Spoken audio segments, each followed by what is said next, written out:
Hello and welcome to a brand new episode of the Alumni House podcast. My name is Matt. I'm the Quacker. Quacker, we have 2 days because it is late on Wednesday night. We have 2 days or 3 more sleeps. And then when we wake up, albeit a crummy week 0, we have live, real college football. We do. I actually have a couple matchups that could be intriguing. Yeah, there's only one that I think I'll probably I'll probably watch all of them as much as I can or keep an eye on all of them because it's football. But Farmageddon overseas is the only one that I think I'm really excited about. And we don't even cover the Big 12, so. Yeah. Yeah, it's interesting. You have a couple conference matchups for week 0. Normally, it's out of conference the first few weeks before you get into conference play. So yeah, but every year you see a couple of I think a couple of SEC teams, like as in 2, played each other last year. I think it happens, it does. And Hawaii loves these week 0 games. This is either 2 or 3 straight years I think that they've done them. So real quick so this is our college football preview. We're going to kind of talk about some of the storylines we're excited about. We're going to talk about some things that are in the news. We're going to talk about the preseason poll.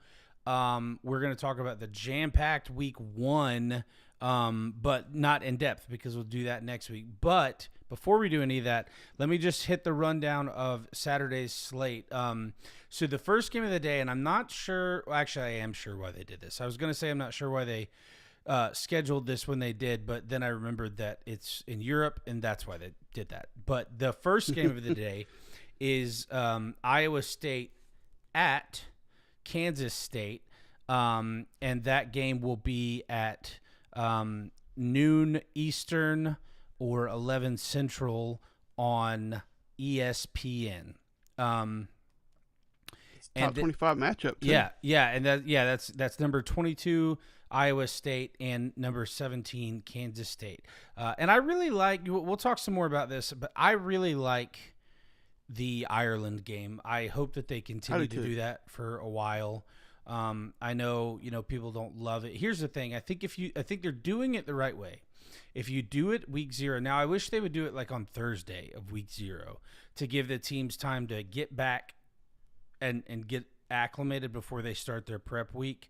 I guess it doesn't matter if you're going to take week 1 off, which I think most of the teams do now. Last year, if I remember correctly, I think Florida State, I can't remember how they did it, but they wound up having 3 byes because of the way they did their week 0. Mm-hmm.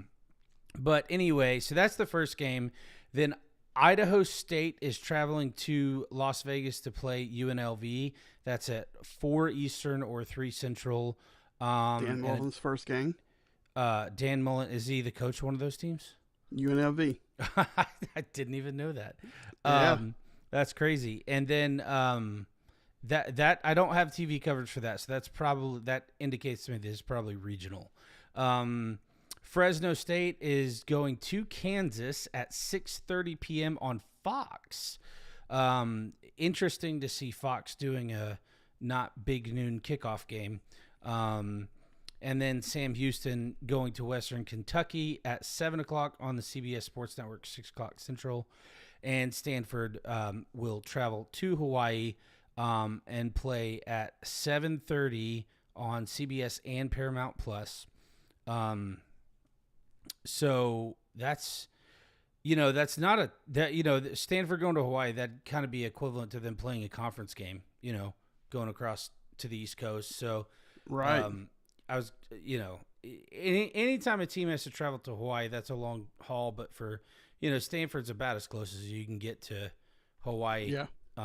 In terms of, the U.S. mainland. All right. So, we're going to talk about a lot of things, but let's go ahead and knock out week 0. Things you're intrigued about for week 0.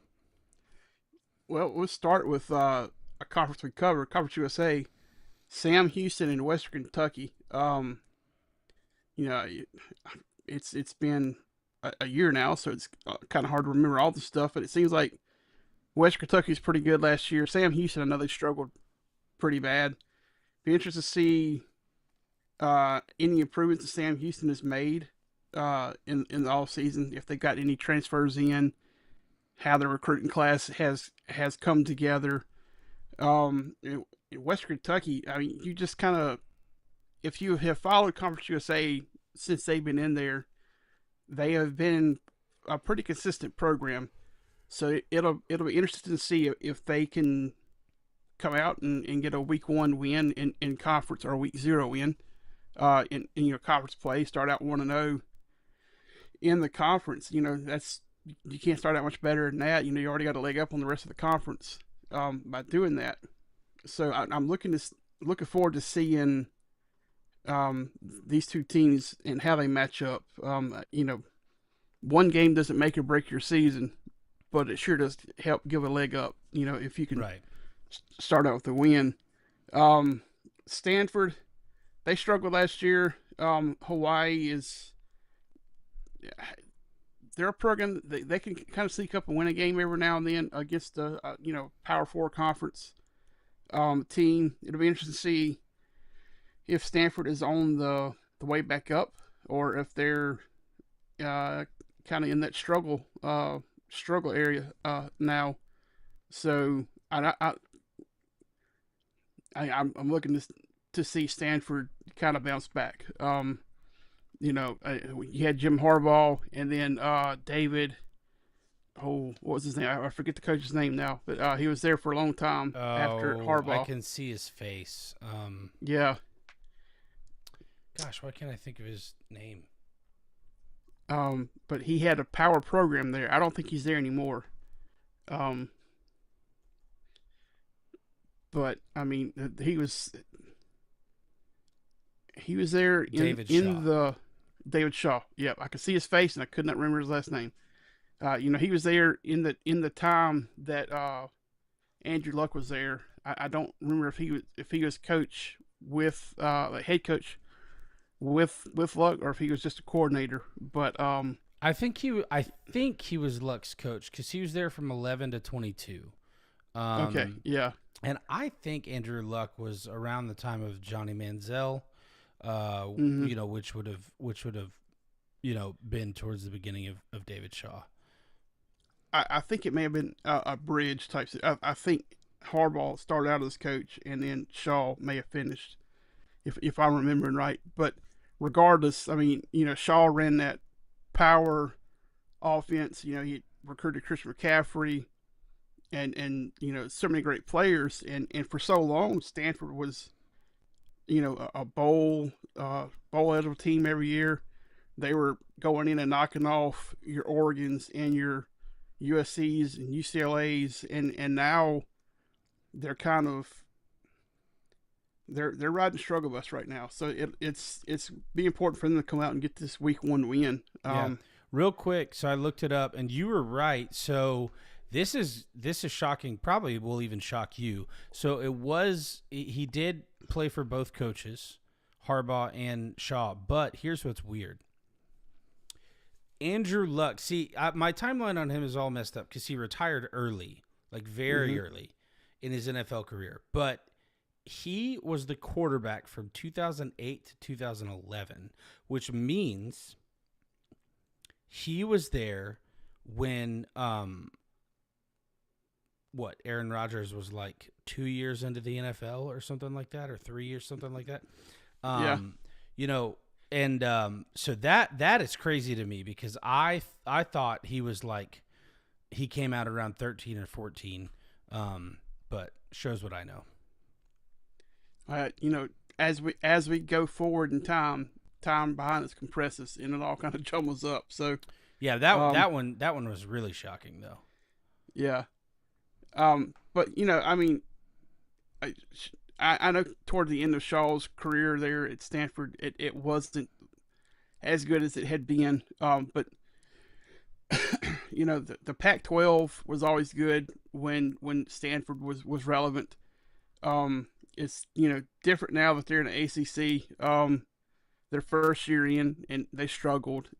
And having traveled across the country for half your games or half your conference games, that's going to be a struggle for anybody having to travel like that.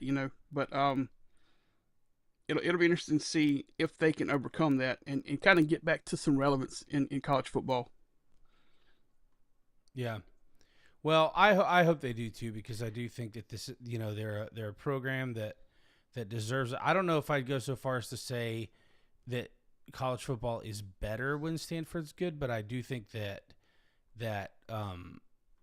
Stanford is certainly a program that I think most people, outside of Pac-12 country, at least like don't have like an issue with. So Right. Yeah. Yeah. That they were kind of that Pac-12 team that I never mind pulling for.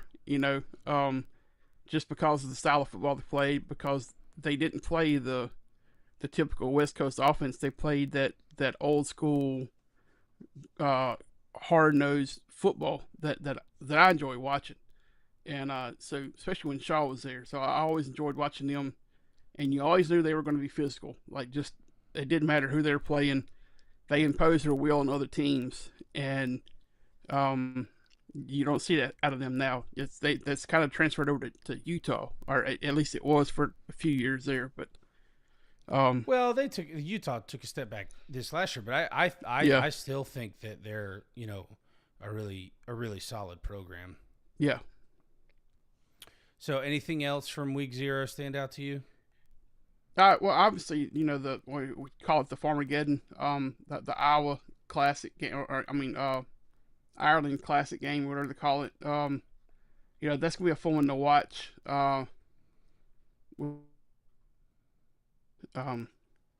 So that'll be a fun one to be tuned into for sure. But I don't know as much about either program because this, we don't cover the Big 12. So Yeah. Yeah, I don't know a lot about them, but I know, enough to get myself in trouble. yeah, Yeah. So, all right. So, yeah, I'm obviously, I'm just excited to have football back, like I think most of us are. I think that,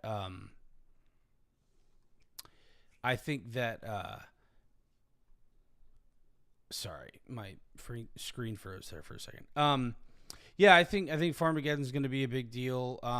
Saturday will probably be the one day this year that I make it a point to watch from the moment College Game Day starts until the final whistle of the Hawaii game, just because we've been starved for it for months, and now it's finally back. right. So that's good, and I'm obviously very, very excited about that. All right, so with a new season upon us, I know people have all kinds of opinions on preseason polls are dumb or this or that or the other, but I don't. I would say that I'm somewhat indifferent. I think that preseason polls should be taken with a grain of salt. However, I do think that they're necessary, or let me say this, maybe not necessary. I think they are beneficial as a baseline for the year. Okay.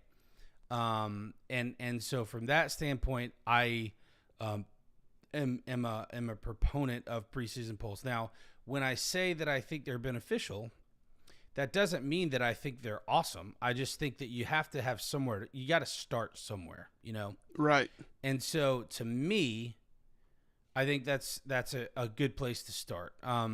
Is to have a preseason poll, but that doesn't mean that we have to always agree with the preseason polls. So let me pull it up.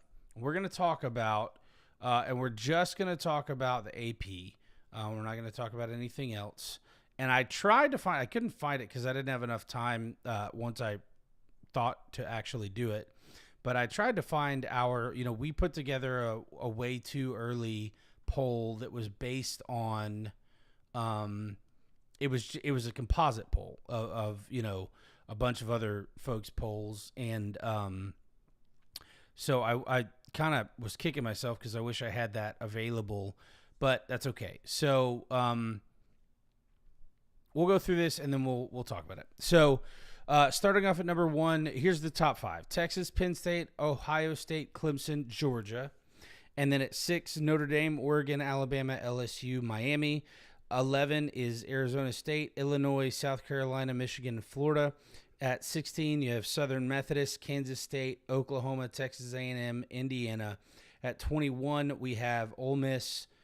22 is Iowa State. 23 is Texas Tech. 24, Tennessee. 25, Boise State. Okay, I only have a couple things about this, but let's hear your thoughts first before I say anything. Well, all the playoff teams for last year are ranked in the AP top 25. So, there's a lot of, I don't know if it's faith in the recruiting and returning players for the for the AP voters. But that's the first thing that stands out is all those teams are in the top 25. Texas at 1, I guess it makes sense. I mean, they have a lot of returning talent. The Arch is kind of unproven. I mean, he's played some. He played in some key moments last year for Texas. Penn State at 2. That's weird to see. Because Joe Pa's not been there since the early 2000s, and they haven't really been a high-ranked team in the James Franklin era. So the fact that they're sitting there at number 2, and it was a very up for debate on if they would be 1 or 2. It was within a couple votes on that. And they're talking about how loaded this team is. Penn State's one of those programs I've never had anything against them or for them. They're that team that you just kind of watch, and I don't have a lot of faith in James Franklin, though. He always seems to lose a game that he shouldn't lose. And with the new parameters that they've put into place in the playoff metrics and stuff this year, it'll be interesting to see if a loss against a team they shouldn't lose to comes back to bite them. Clemson at 4. You're hearing a lot of chatter about them coming into the season. They're one of the teams that a lot of pundits are picking them to make it deeper in the playoffs. This is Cade Klubnik's junior or senior season. He's been there for a couple of years now. Yeah, I actually thought he had been there longer than he had. He's actually, I think his true freshman season was DJU's last year. Which was a little more recent than I thought. Yeah. Him being seasoned, Dabo does a good job with recruiting. I know they've been down the last couple years, but I mean they made the playoff last year. You're seeing a lot of familiar names here. Georgia at 5, Alabama at 8, LSU at 9. You got Miami at 10, which is, I don't know how to feel about that, because last year they feel like they were kind of carried by the quarterback. Well, he's not there anymore, and now they got Carson Beck, who I mean, we saw him in person last year.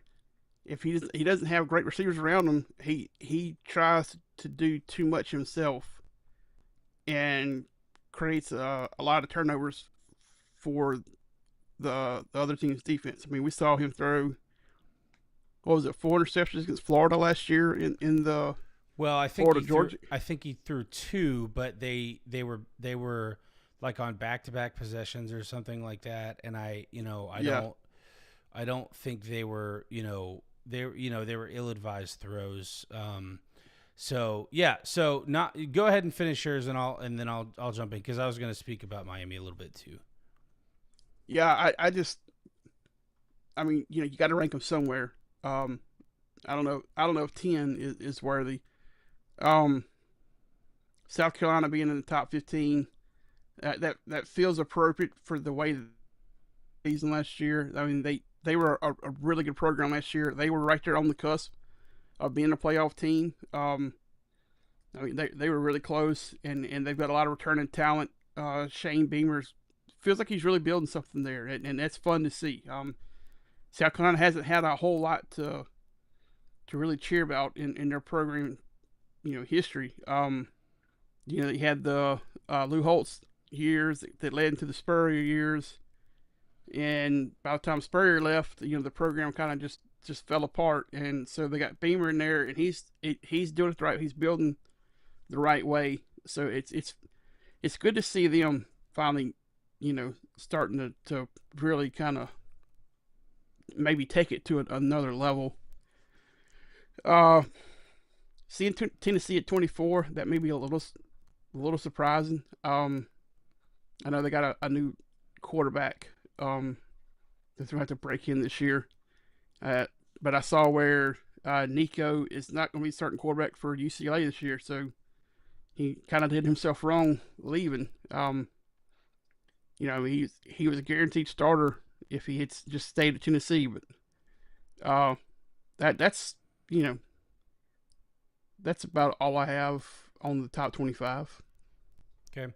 Yeah, so we have a couple in common. I don't really have a problem with the top 5, and I talked about it in the open. I'm not a huge fan one way or the other. Like I don't carry the flag on either side in terms of the preseason poll. I think the top 5 kind of is what it is. I think that these are the teams that we have the most confidence that are going to be serious CFP contenders. So I don't really have a problem with any of the order. I do like seeing Penn State where they are. I agree with you. I think Archer's unproven, but I don't know that means anything. I think it just means he's unproven. And I think I could very easily see him being really good. So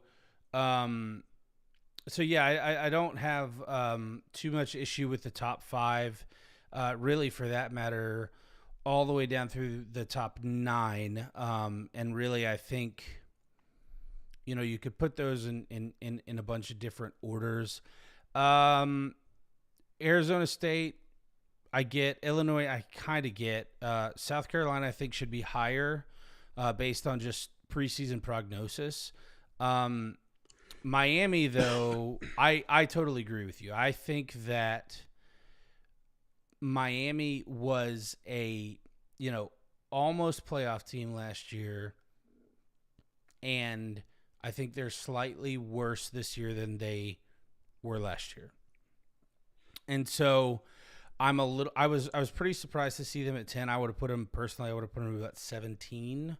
I would have moved most of the teams behind them in front, just slid them up, with the exception of South Carolina. I think South Carolina should probably be 10 or 11. But but they are playing in the SEC, whereas Arizona State and Illinois don't have to do that. So, and then really the only other gripe I had, I'm the opposite of you. I actually think that Tennessee being 24 was super generous, because Tennessee may wind up being great, and Aguilar may wind up being the answer that they were looking for, but we don't know what we don't know. And because of that, I was a little bit surprised to see them ranked so high. And that was a little bit of a shock to me. Other than that, I didn't have any complaints with the, with the preseason poll whatsoever. All right. So with that being said, let's jump into now. Go ahead. Let me ask you something, Matt. Since you're from the state of Florida and you have a lot of friends and stuff there, have you heard if Lagway is going to be the starter for the Gators this year? I mean, they're ranked at 15 in the preseason polls. If Lagway is going to be the starter, I'm fully behind that because I think that kid's got a lot of potential. But I haven't heard if he's going to be the starter this year or not. I don't know if you had heard anything from. Yeah, I mean, who else would start? I didn't know if they had anybody else on the. Who was that third string guy they had last year that played for him after Lagway went down? Yeah, I forgot his name. That he was like an Ivy League transfer. Yeah, I think he's still on the roster. And I think they have a freshman too. But yeah, no, Lagway will start. In fact, I was looking at some of the preseason, superlatives that they were giving out, and Lagway's third team All SEC preseason. Okay. So yeah, I think the question for Florida and for Lagway will be not is he the starter. I think he is the unquestioned starter. But I think the question is, can he stay healthy? Mm-hmm. And if he can stay healthy, I think Florida can be really good. Now, what were they, like 15? I thought they were in a good spot. I didn't think they should necessarily move up or down. But that is contingent upon Lagway. Now, I think that you brought them up. I think that they have a college football playoff roster, but I think Lagway's health and which Napier are they going to get are going to be the things that determine whether Florida has, a potential college playoff run or is going to be looking for a coach at the end of the year. Because I think this team, like this roster itself, is probably as good as they've had since maybe 2020 when Mullen screwed the pooch and, could have won a national championship, but instead fooled around and lost to LSU. Now that losing to LSU there's nothing to be ashamed about with that, but that particular LSU team is not very good. So no, the joke after that was the LSU because of the shoe toss. I mean, that was one of the most boneheaded things I've seen in a long time. So. I don't think there's any drama in the Florida quarterback room. My understanding is that Lagway's he was ordained the starter after Mertz went down, and that hasn't changed. So okay. Now I guess I could be wrong, but I don't foresee that. Now let me jump back to here we go. So we'll do our big preview next week. So for this, for the purposes of this episode, let's just talk about games for next week involving ranked teams, and then I want to hear your thoughts on which games you're most excited about. Okay. Okay. So number 25 Boise State is going to South Florida, which actually could be a somewhat intriguing match. I don't think South Florida's I don't think they're world beaters, but I don't think they're a cupcake. And that is on Thursday, August the 28th. And they're getting a quarterback that Byram Brown back. He missed a lot of last season, but when he was in there, their offense was awesome with him. So having him back will be a big boost for them. It's going to be if their defense can stand up against Boise State, because that offense is legit, right? It was last year. All right, so then moving to Friday, number 12 Illinois will play host to Western Illinois. Not a whole lot to be super excited about for that one. This is not a rank-on-ranked matchup, but I do want to circle back to it after I finish reading these.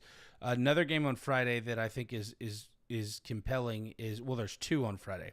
Auburn at Baylor, and then Georgia Tech going to Colorado. And the reason I mentioned that second one is because I'm curious to see what Deion's got to offer in the post Shador and Travis era. Mm-hmm. All right, then Saturday, Fox coming through with the swing and miss.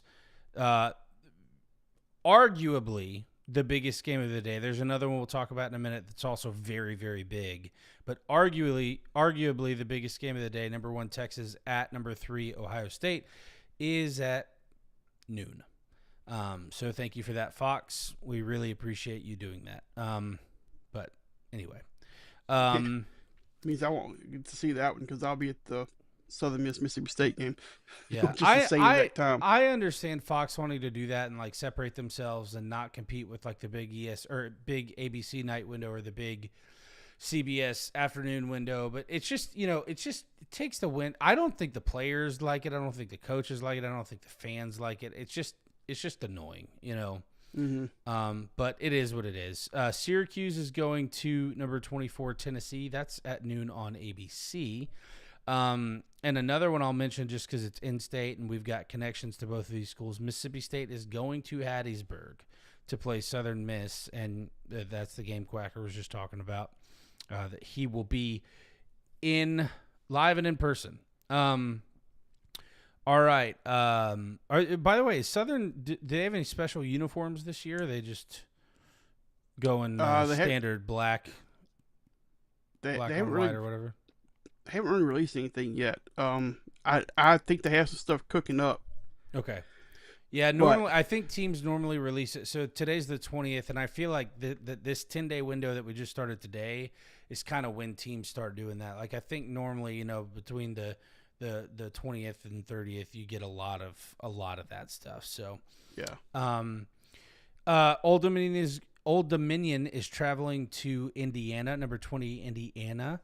Nevada is going to number 2 Penn State. Marshall is going to number 5 Georgia.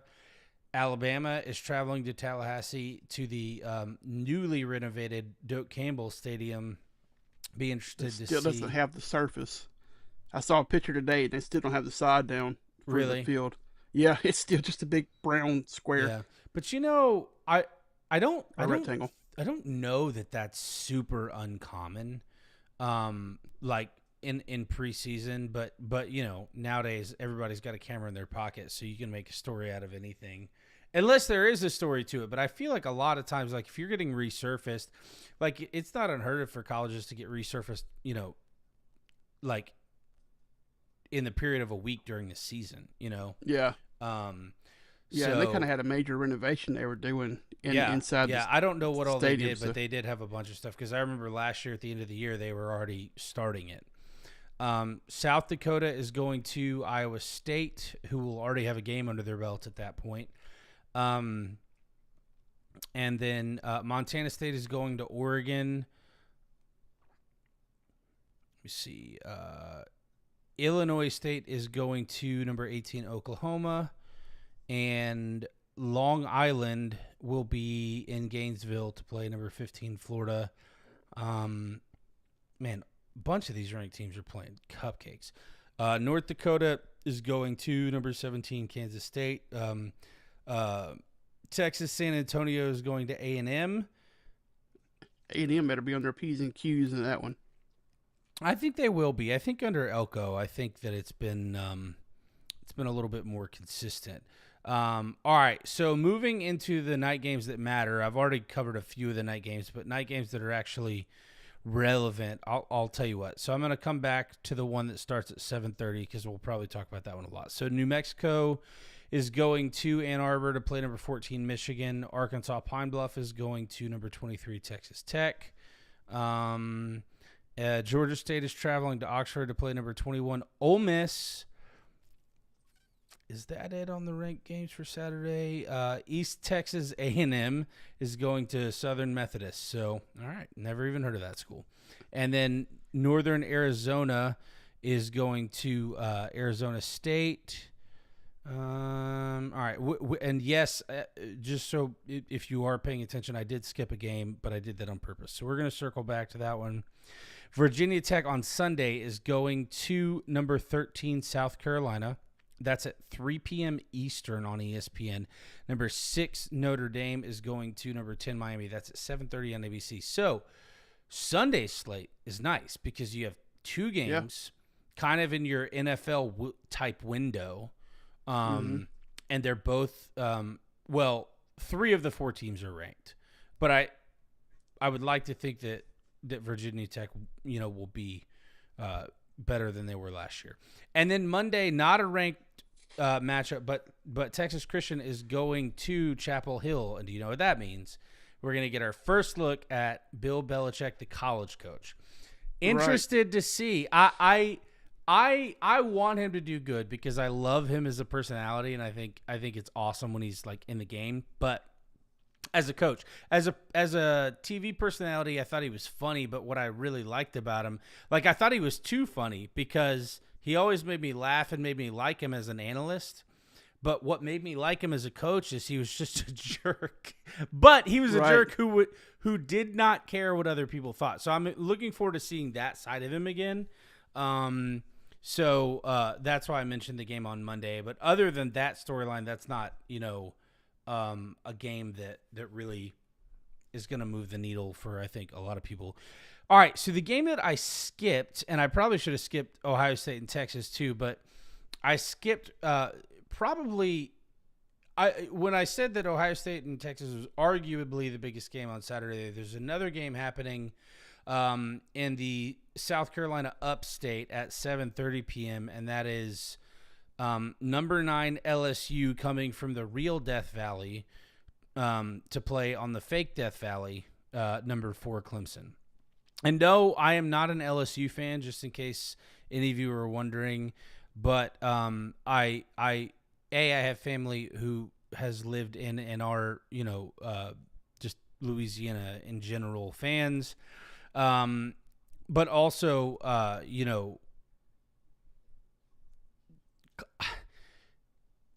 there are a handful of stadiums that are talked about every year as being daunting. Let me throw out a couple that have only been put in that conversation in the last couple of years, and it's because their teams are good. Those teams would be Tennessee, Georgia, Alabama. But as long as I can remember, Autzen Stadium, Tiger Stadium, Death Valley in Baton Rouge, the Swamp in Gainesville. There's a handful of other ones. Texas A&M. You hear those every year, no matter how good the teams are. Mm-hmm. But the one you hear louder than any of the others that I just mentioned is LSU. And so that's why I say it's the real Death Valley, because I didn't even know Clemson had a stadium that they call Death Valley. It's actually Memorial Stadium, but that they called Death Valley until like 5 or 6 years ago. Like when it was more than that, it was more like 10 years ago when they sort of, really started to rise up. Now that doesn't mean that they didn't call it that before, but let's be honest. LSU Stadium in most college football fans' mind stands above everybody else's. I forgot Auburn. Auburn's, typically mentioned as one of those that's, top 5, top 10. Not Clemson. That's my point. But I digress. This game is going to be really interesting. There's a couple key storylines that I want to point out and then just let you talk about them. So Dabo has, kind of gone through a lull, right, with his coaching tenure. And I think for most of us, myself included, it seems like he's trending towards going out with a whimper instead of a bang. However, this looks like the roster he needs to change that narrative. So this looks like probably the best Clemson team since the last time they won a championship. Or if not the best, it's close. Will Cade Klubnik prove that he is, in the top 1 or 2 in Heisman odds? Because most places that I've looked at have him between 1 and 3. That's 5, nothing against him. I think that'd be cool if he was, but I haven't seen enough from him other than that one play he had in the game last year where he won the game, basically single-handedly. I haven't seen a lot of that from him, so that's going to be key. And then the other thing is really the most obvious and glaring issue in this game, and you probably know what I'm going to say, Quacker. Brian Kelly is 0-3 in season openers. This isn't an easy one. This is not Florida State that they're playing. And I forget the other team they played. They played Florida State twice, right? And then can't remember USC last year. USC. Yeah. So this is a step up in competition, and it's on the road. It's not at a neutral site. It's a true road game. I'm not worried about the LSU offense like in an opposing stadium. You know, you heard me talk about this before. Like for instance, when Florida and LSU play every year, I don't feel like either of those teams get shook because they're used to playing in intimidating environments. So I'm not worried about like Nussmeier having issues, other than maybe just having a bad game because he has a bad game, but not because of the environment or it's too big for him.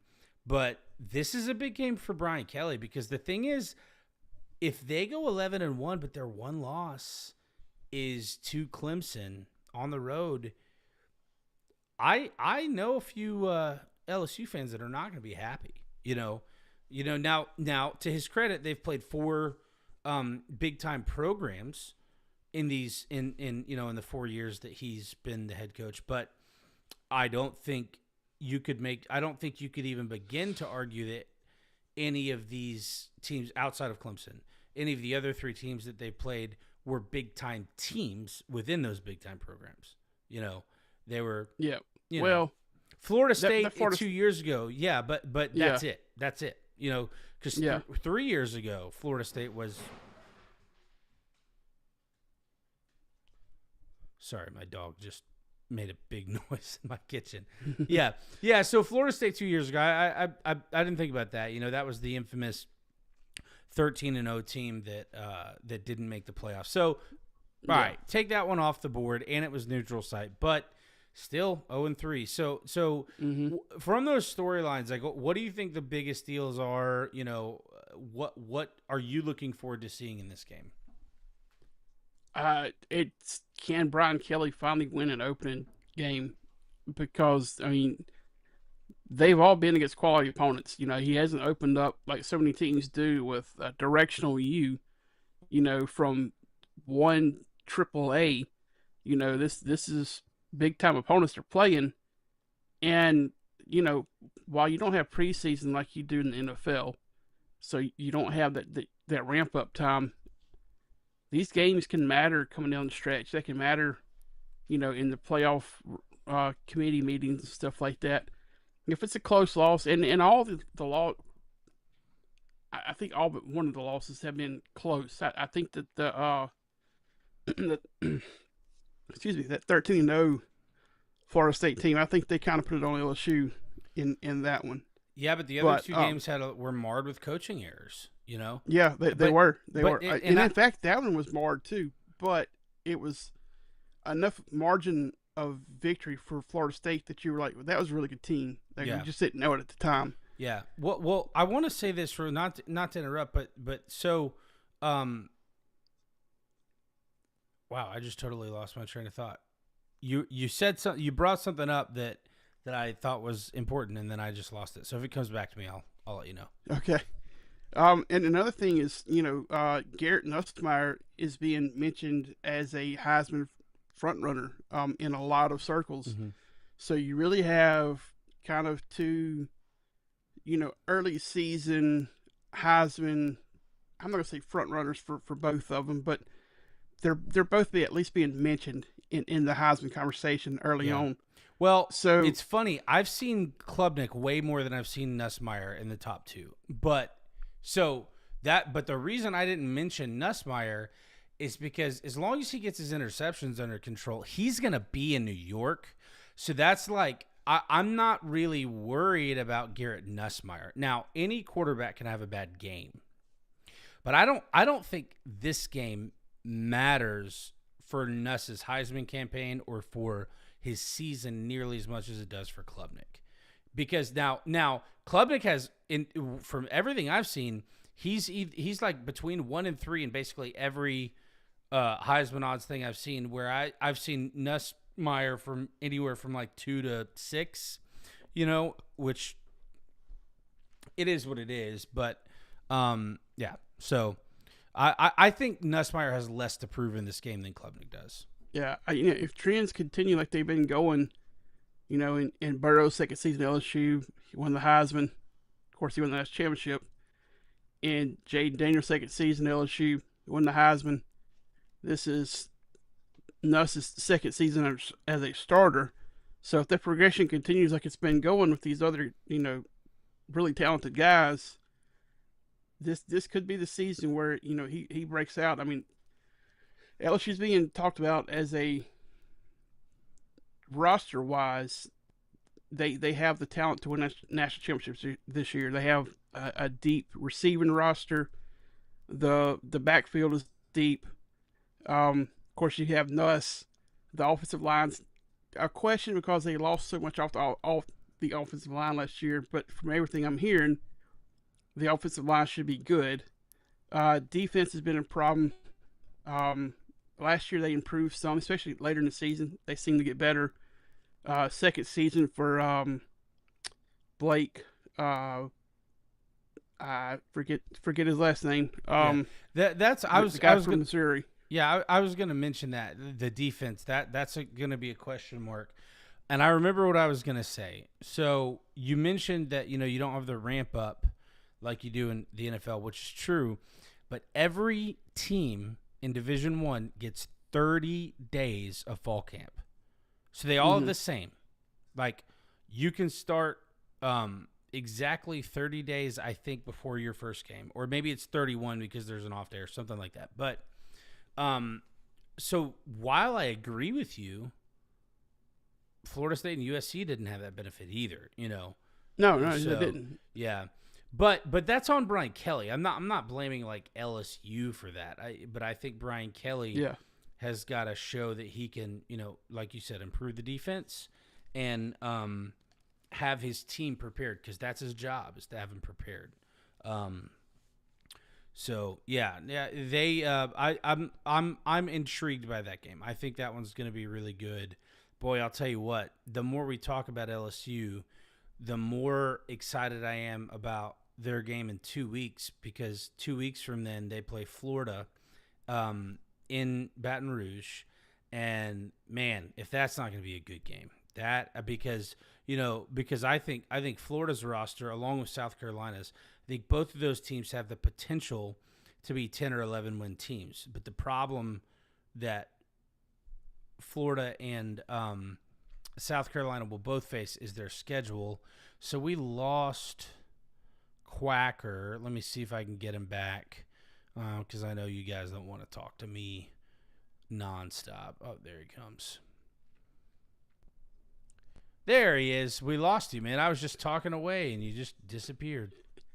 Yeah, like it froze up, then all of a sudden it said, "Thanks for joining." And I was like, So, oh wow, that is early in the season for that Florida LSU matchup. That's wow. Yeah, I think it's week 3. So yeah. So anyway, yeah. So other games from week 1, like I said, we'll go just big picture for now, because we'll do like a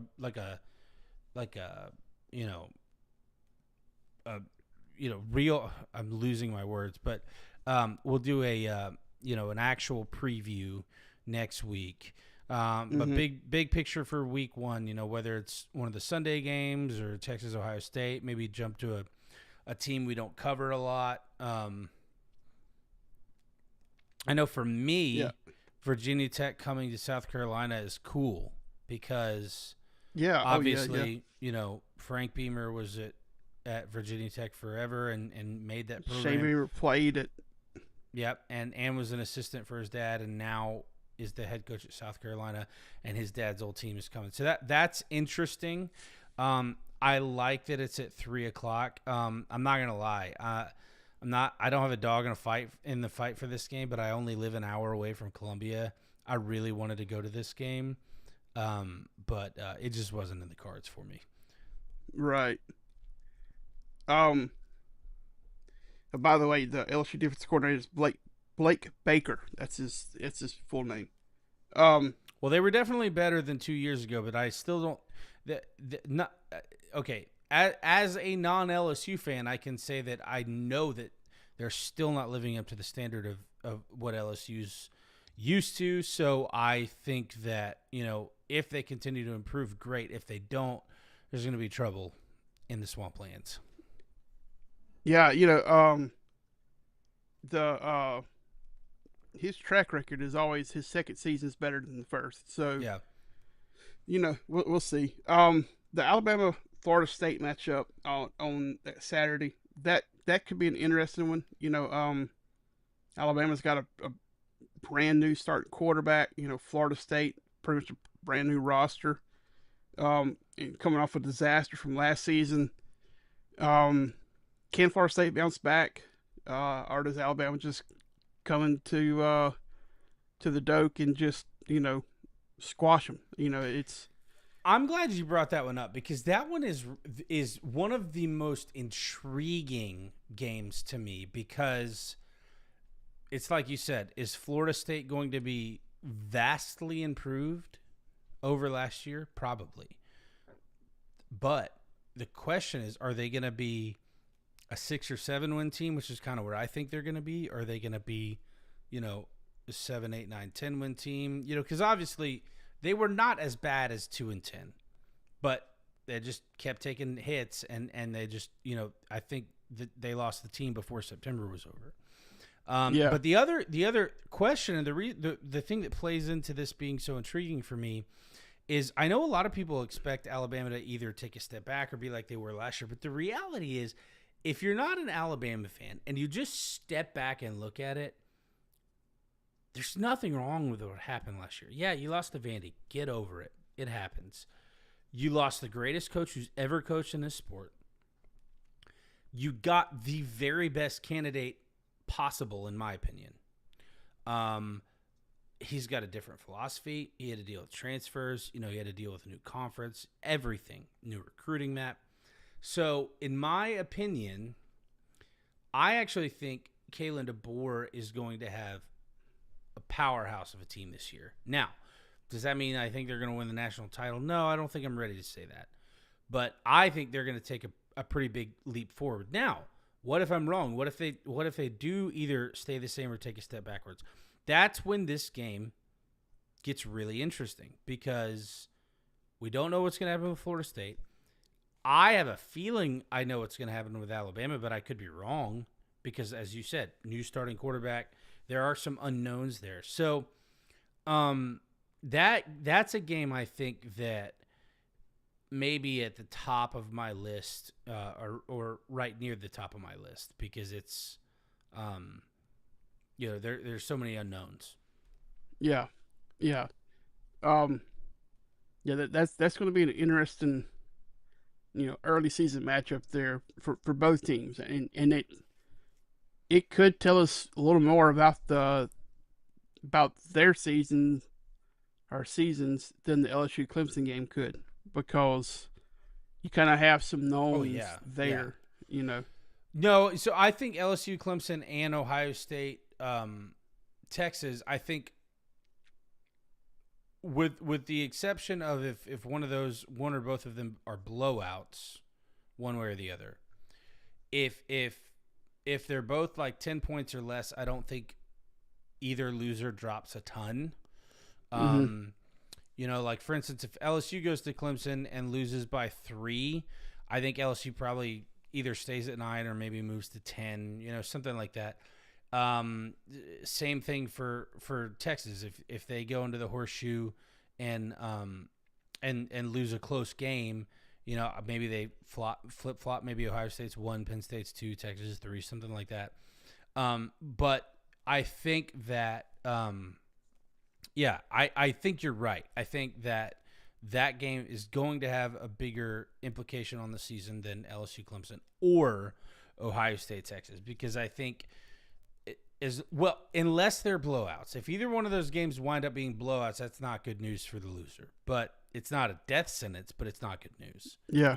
Let me give you a stat I saw today about that Ohio State Texas game. When a team is replacing the quarter, so they have a new starting quarterback against the number 1 team in their first game, they are 0-18 all time. Is that to a specific team or any team? No, any team. So say it again. So when a team who is starting a new quarterback for the season, when they're playing the number 1 team in the nation for their first game, they are 0-18 all time. So, but that Yeah, but that's the case for both of those teams, though. I, Oh no, it's not yeah, because Ohio State's no, not number one. I mean, Arch. I was like, okay, I'm with you now. Yeah. I was like, yeah, but Arch this is his first like full time start. Like anyway, yeah, okay, I get it. I mean, so I'm gonna be honest. I think Texas is a better team than Ohio State. I think Ohio State's gonna win this game because I think that Ohio State. Say what you will about Ohio State, I think they play big in big games, almost always. And that's one of the things that I think you can pretty much count on with Ohio State. And that's been true under, ever since Jim Tressel got, run out of the stadium by Florida in 2006. Since then, I feel like Ohio State has kind of made a name for themselves. They may lose a game they're not supposed to, but if the lights are the brightest, they're going to play good. So I think Ohio State. They State. get run out of the stadium again the next year against LSU. That was. Oh, was that a blowout? I thought that was a. I mean, I knew that LSU won the game, but it wasn't quite as big of a margin, but it was still like a more than double. It was double digit. I don't remember the exact score, but it was over start of the fourth quarter. Let's see what the score of that game was. Oh, 38-24. Yeah, I think what was the other one? It was like 41-14 or something. So, like a 17-point difference in margin of victory. I don't think 10 to 13 points is a blowout in the national championship. I don't, But that was if I remember right, that was kind of a late score that kind of made it closer. Yeah, I don't know. It's been long enough back that I don't remember all the details at this point, but yeah, Florida beat Ohio State 41-14. Let's see if we can get a box score on this. Let me see here, because I'm curious about that. I do remember the Ohio State coaches talking about how they, after that Florida game, they had changed the code to all the doors in the building to 41-14, so they would remember that for the whole year. So, at the end of the first quarter, it was 10-3 Ohio State, and then LSU scored 3 touchdowns in the second quarter to make it 24-10. And then the third and fourth quarter, they both scored a touchdown apiece. And Ohio State did score.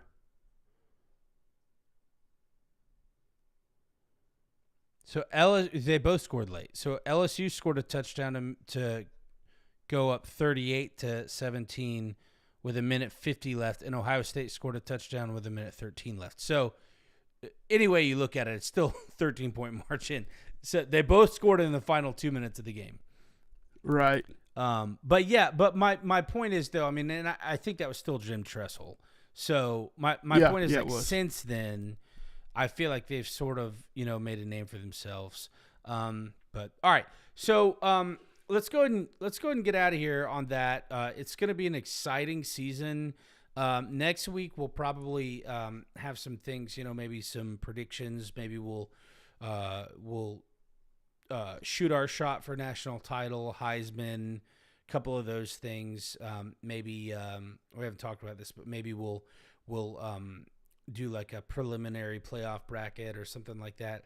But this is kind of diet kickoff week because even though it's real football, we're excited. The reality is there's 5 games this weekend. So we will have a proper show for you next week and talk about the season. And we will talk about our Southeastern conferences, not to be confused with the Southeastern Conference. We'll talk about those a lot more in depth, and it'll be more focused on that. So, all right, where can people find the show? Where can people find you? You can find us on pretty much any podcast streaming platform for our audio version. Think Apple Podcasts, Audible, Amazon Music, which makes no sense because they're both the same company. We're on Samsung Podcast, Spotify. Of course, you can find a video version on YouTube, which is where you're watching this now. You can find the show on social media at Facebook. Just search for Alumni House Podcast. You can find us on X at Aluminum House Pod. You can find me on X at Muddy Quacker. And you can find me at matthewww dot. No, I always say the dot. matthewwwbrown. That's Matthew with 2 extra W's. Brown like the color on X. Thank you guys for joining us. Y'all have an awesome week and get ready for football.